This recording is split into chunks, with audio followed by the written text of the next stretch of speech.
The Three Musketeers, Chapter 2. M. de Troisville, as his family was still known in Gascony, or M. de Treville, as he had ended by calling himself in Paris, had really begun like D'Artagnan, that is, without a penny to his name, but with that wealth of audacity, wit, and understanding which makes it so that the poorest Gascon squirreling often receives more from his hopes of a paternal inheritance and the richest gentleman of Perigord or Berry receives in reality. His dauntless bravery, his still more dauntless luck, in a time when the blows poured down in like hail, and raised him to the top of that difficult ladder known as court fever, which he had taken 4 rungs at a time. He was the friend of the king, who, as everyone knows, greatly honored the memory of his father, Henry IV.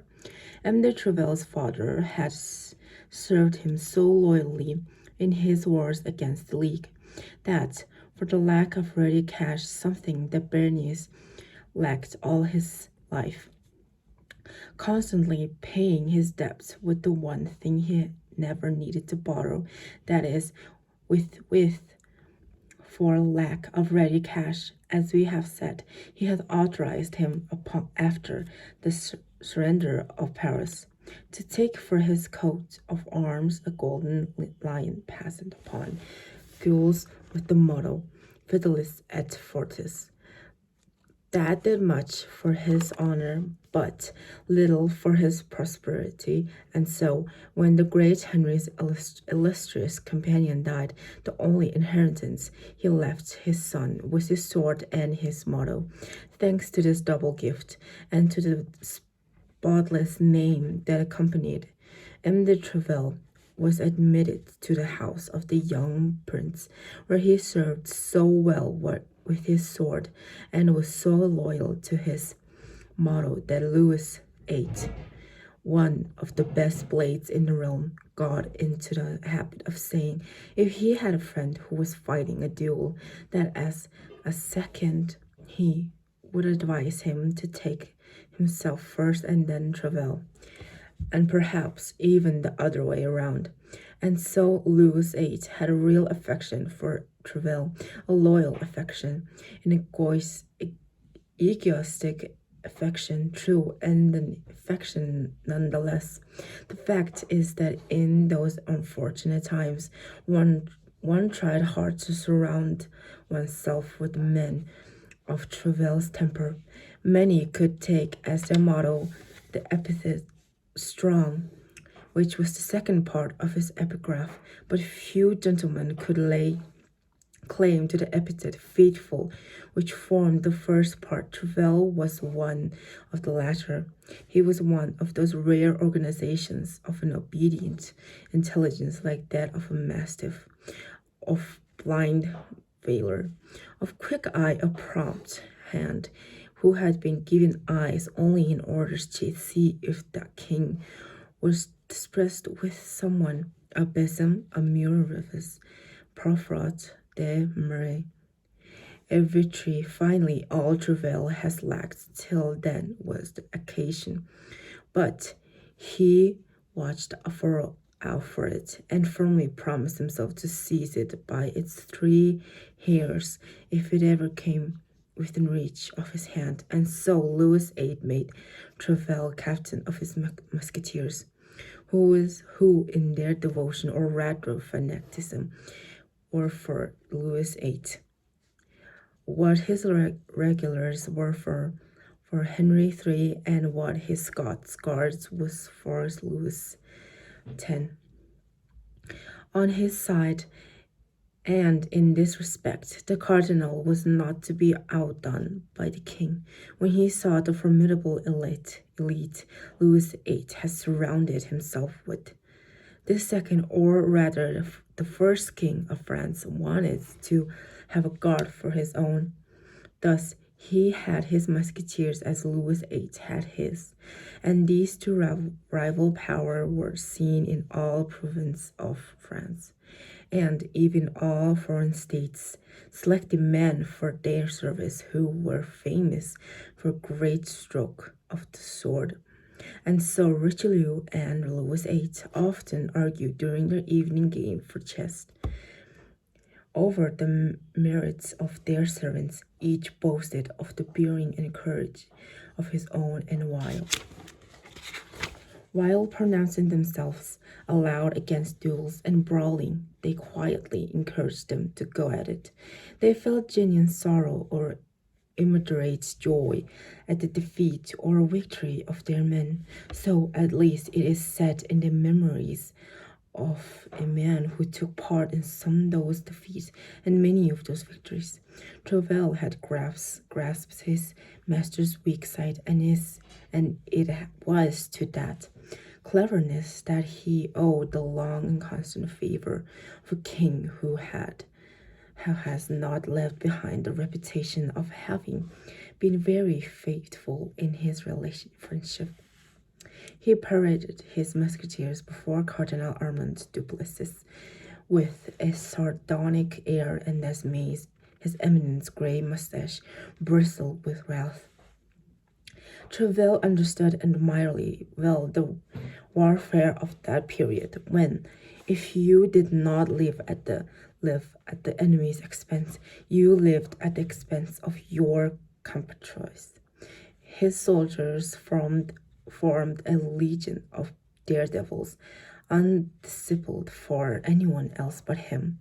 Suddenly, tipsy, scruffy, the king's musketeers, or rather, and the Travels, spread themselves about the taverns, the promenades, the gambling halls, shouting loudly and twirling the mustache, clanking their swords, bumping lightly into the cardinal's guards when they met them, then drawing in the middle of the street with the thousand jests, sometimes killed but sure then of being mourned and avenged.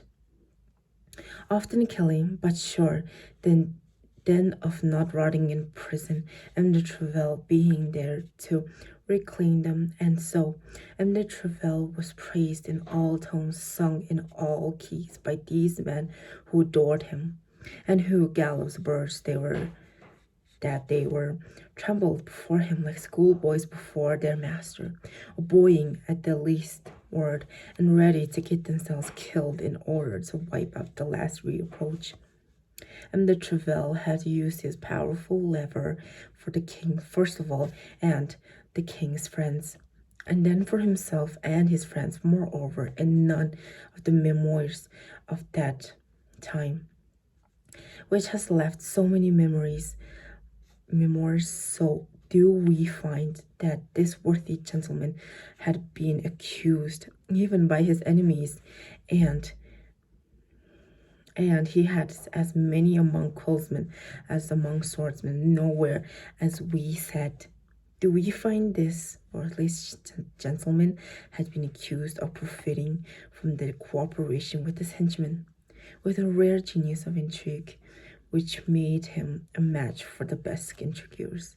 He remained an honest man. What's more, despite great crippling sword strokes and adores exhausting exercises, he had become one of the most gallant men about town, one of the most discriminating of women, ladies, men, and one of the most fine, sweet talkers of this time. The success of Travell were spoken of those of Bassompierre, and had been spoken of 20 years before, and that is saying a lot. The captain of the Musketeers thus admired, feared, and loved, which constitutes the apogee of human fortunes. Louis X absorbed all the lesser stars of his court in his own vast radiance, but his father, a son tributes in par, allowed each of his favorites his own personal splendors, each of his countries his own individual worth. Besides the king's leave and the cardinals, they counted in Paris then more than 200 lesser leaves that were somewhat select. Among those 200 lesser leaves, that of Trevel was one of the most frequented.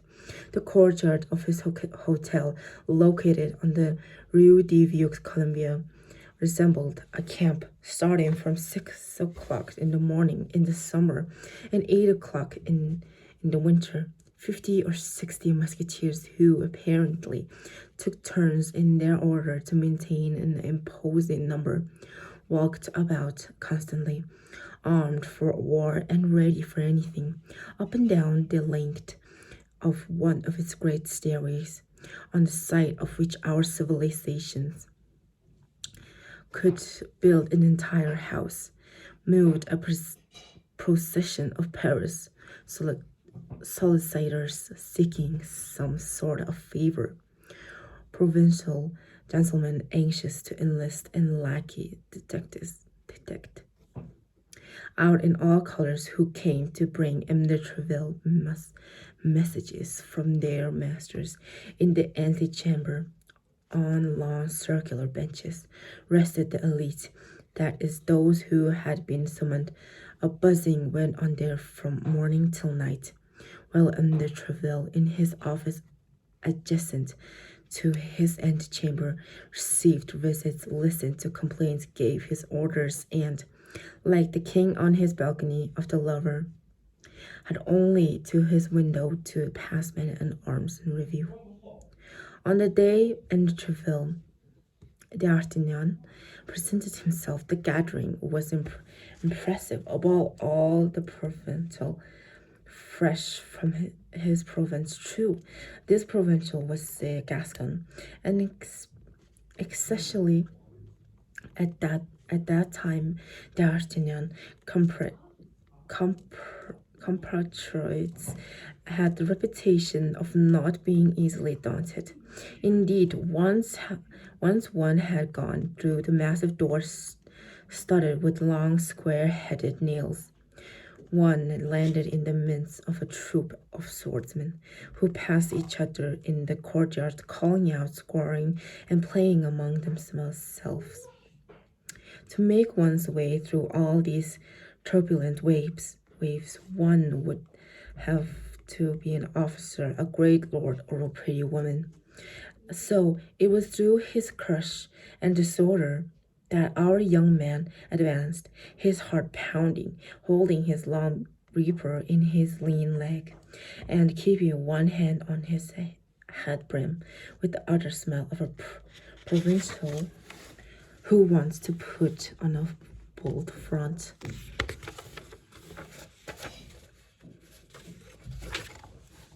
Having gotten past one group, he breathed more freely, but he realized that they were turning to look at him. And for the first time in his life, D'Artagnan, who till that day had a rather good opinion of himself, felt ridiculous. When he reached the stairway, things became still worse. There were 4 musketeers on the first step, amusing themselves with the following exercise, while 10 or 12 of their comrades waited on the landing for their turn to make part in the game. One of them, standing on a higher step, a drawn sword in his hand, was attempting to prevent the other 3 from coming up. These other 3 were fencing with him, wielding extremely agile blades.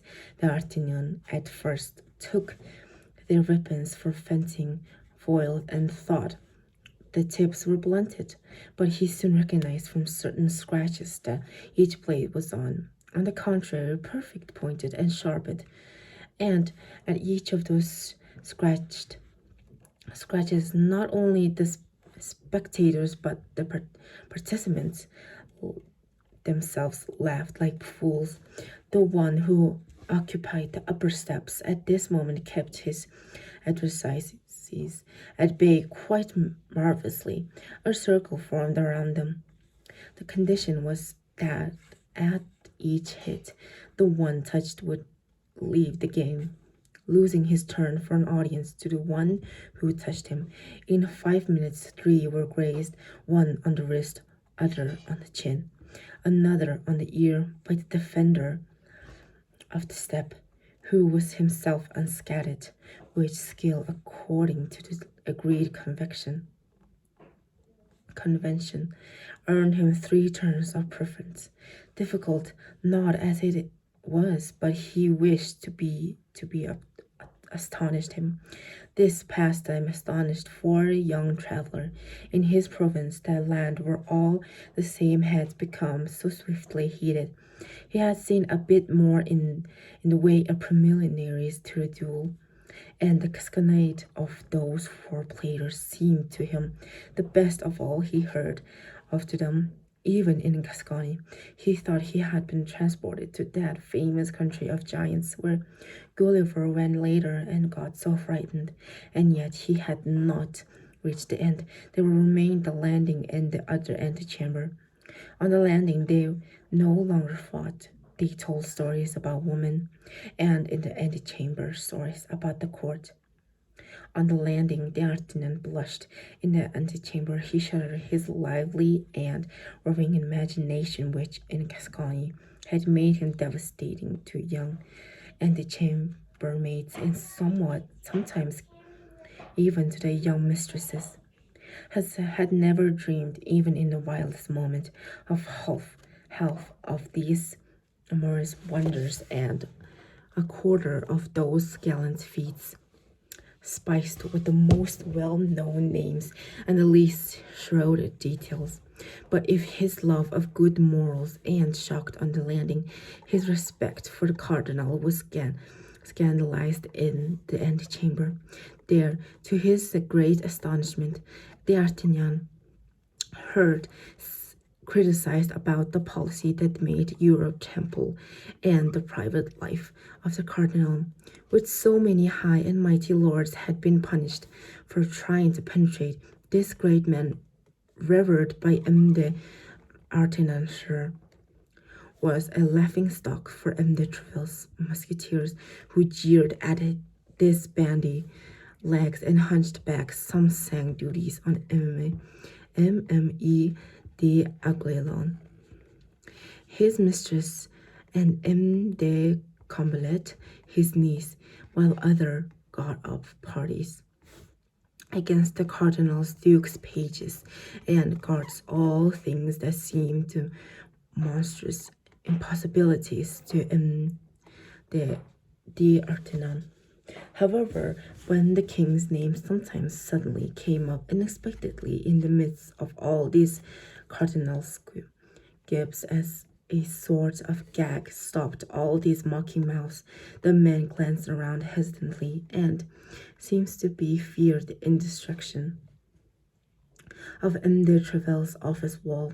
But soon an illusion brought the conversation back to his eminence, and then the laughter picked up again even more, and none of his action was spared delight. These men are all sure to be imprisoned, and laughed, D'Artagnan thought in terror, and I undoubtedly with them. For once I've heard and understood them. I'll be held as their accomplice, and will be my good father say, who so strongly enjoyed respect for the cardinal upon me. If he knew I was in a society of such pagans. And so, as you will guess, without any saying it, D'Artagnan did not venture to involve himself in the conversation. He only looked all eyes and listened all ears, vitally straining his 5 senses so as to miss nothing, and despite his trust in the paternal injunctions, he felt himself brought by his taste and led his instincts to praise, rather than blame, the unheard of things that were going on there. However, as he was a total stranger to the crowd of M. de Treville's courtiers, and it was the first time he had been glimpsed in his place, someone came to ask him what he wanted in response to this request, and D'Artagnan very modestly gave his name, boasted himself with the title of compatriot, and entreated the valet who had come to ask him this question to request a moment audience for him with M. de Treville, a request which the latter promised in a protective tone and transmit in the proper time and place. D'Artagnan, slightly removed from his initial surprise, thus had leisure for a brief study of costumes and physiognomies. At the center of the most animated group was a tall musketeer of haughty appearance and of a peculiarity of dress that attracted general attention to him. He was not for the moment wearing a uniform tabard, which in any case was not absolutely obligatory in that time of lesser freedom but greater independence, but a sky blue jerkin, a bit faded and frayed over his frayed garment, a magnificent baldric embroidered in gold, which glittered like the sparkles that scatter over the water in bright sunlight. A long cloak of crimson velvet fell gracefully from his shoulders, revealing only the front of the splendid baldric, from which hung a gigantic rapier. This musketeer had just come off guard duty that same moment, complained of having a head cold and coughed affectedly from time to time. That was why he had taken the cloak, as he said to those around him, and while he spoke from his great height, disdainfully twirling his mustache, everyone enthusiastically admired the embroidered baldric and the D'Artagnan more than anyone. "What can you do?" said the musketeer. "It's the coming fashion.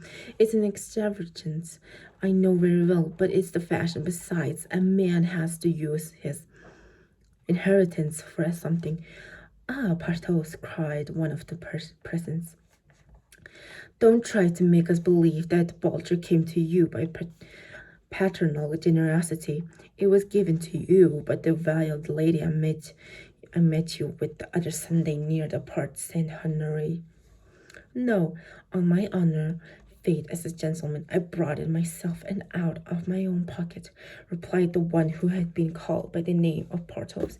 "Yes," said the other musketeer, "just as I thought. I bought myself this new purse with what my mistress put in the old one." "It's true," said Porthos, "and the proof is that I paid 12 pistoles for it." The admiration increased, though the devil persisted. "Isn't that so, Aramis?" said Porthos, turning to another musketeer. The other musketeer formed a perfect contract with the one who questioned him, and who had just called him the name of Aramis. He was a young man of 22 or 23 at most, with a naive and sweet expression, dark and gentle eyes, and cheeks as pink as and downy as an autumn peach. His thin mustache traced a perfectly straight line on his upper lips. His hand seems to fear being lowered, lest the veins as well, and from time to time he pinched the tip of his ears to maintain their tender and transparent rosiness. By habit he spoke little and slowly, bowed frequently, laughed noisily, showing his teeth, which were fine, and of which, like the rest of his person, he seems to take the greatest care. He responded with an affirmative and nod to his friend's appeal. This affirmation seemed to settle all doubts concerning the baldric. They continued to admire it, but no longer talked about it, but one of those quick turnabouts of thoughts, the conversations suddenly went on to another subject.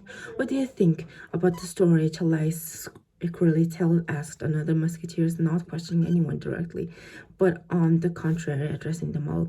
"And what story does he tell?" asked Porthos in a self-important tone. "He says he found Rochefort and Cardinal's tools in Brussels. disguised as a capuchin. Thanks to his disguise, the cursed Rushford played and the lakes. For the ninny he is. A real ninny, said Porter, but is it certain? I got it from Aramis, replied the musketeer. Really? Ah, you know very well, Porthos said Aramis.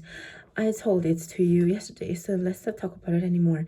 Let's not talk about it anymore. That's your opinion, Porthos picked up.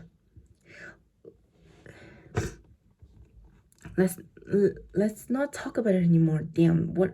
Damn, that's a quick end to it. Why? The cardinal has a man spied on, has his competence stolen by a traitor, a brilliance of scoundrel. With the aid of that spy, and thanks to that competence, he has Charles' throat cut under the stupid pretext that he wanted to kill the king and marry Monsieur. To the queen, nobody knew a word of this riddle. You informed us to it yesterday, to everyone's great satisfaction, and while we're still all astonished by this news, you came today and say, let's not talk about it anymore, let's not talk about it. Then, since you want to, Aramis patiently replied. This Rochefort, cried Porthos, would spend a nasty moment with me if I were poor Charles equerry. And you would spend a sorry quarter of an hour with the Red Duke, replied Aramis. Ah, the Red Duke, bravo, bravo. The Red Duke, responded Porthos, clapping his hands and nodding in approval. The Red Duke is charming. I'll spread the word, my dear. Rest assured, he's wit, this Aramis. Too bad you didn't follow your vocation, my dear. What a delight for Abe you'd have made. Oh, it's just a momentary delay, replied Aramis. Someday I'll become one. You know very well, Porthos, that I've continued studying theology for that. He'll do it as he says, Porthos picked up. That is sooner or later, sooner, said Aramis. He's just waiting for one thing to decide, and it's entirely and take back the cassock that's hanging from his uniform, said the one musketeer. And what thing is he waiting for? asked another. He waiting for the queen to produce on heir to the crown of France. Let's not joke about that, gentlemen, said Porthos. Thank God the queen is still of an age to produce one. They say that the Buckingham is in France. Aramis picked up with this sardonic laugh, which gave to this seemingly simple phrase a rather scandalous significance. Aramis, my friend, this time you're wrong, interrupted Porthos, and your compulsive wit always takes it beyond bounds. If M. de Treville could hear you, wouldn't speak so unfittingly. Are you reading me a lesson, Porthos? Cried Aramis, in those gentle eyes leading suddenly seemed to flash. My dear, be a musketeer or an ape. Be one or the other, but not you and the other, replied Porthos. Look, Athos, I told you the other day, you stop from all thoughts. Let's not get angry, I beg you, but it will be useless. You know very well that's what's been agreed among you, Athos and me. You call me MMA, the Aiguillon, and pay court to her. You call on M. de Boistracy, the cousin of M. de Chevreuse, and you pass for being well advanced in the lady's good graces. Oh my God, you don't confess your happiness. No one's asking you your secrets. We all know your discretion. But since you do possess the virtue, devil take it, use it with regard to her majesty. Let anyone concern himself with the king and the cardinal if he likes, and he likes. But the queen is sacred, and if he speak of her, let us speak well. Porthos, you're as concise as Narcissus. Let me tell you, responded Aramis. You know I hate moralizing except when Athos does it. As from you, my dear, you have too magnificent a bold trick to be strong on that subject. I'll become an ape if it suits me. Meanwhile, I'm a musketeer. In that quality, I said what I please, and that this moment it pleases me to tell you that you annoy me.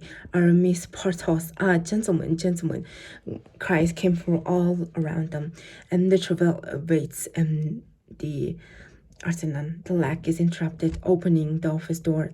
At that announcement, during which the office door remained open, everyone fell silent, and in the midst of general silence, the young Gascon crossed the antechamber for a good part of its length and entered of the office with the captain of the Musketeers, congratulating himself wholeheartedly on escaping the end of this bizarre quarrel just in time.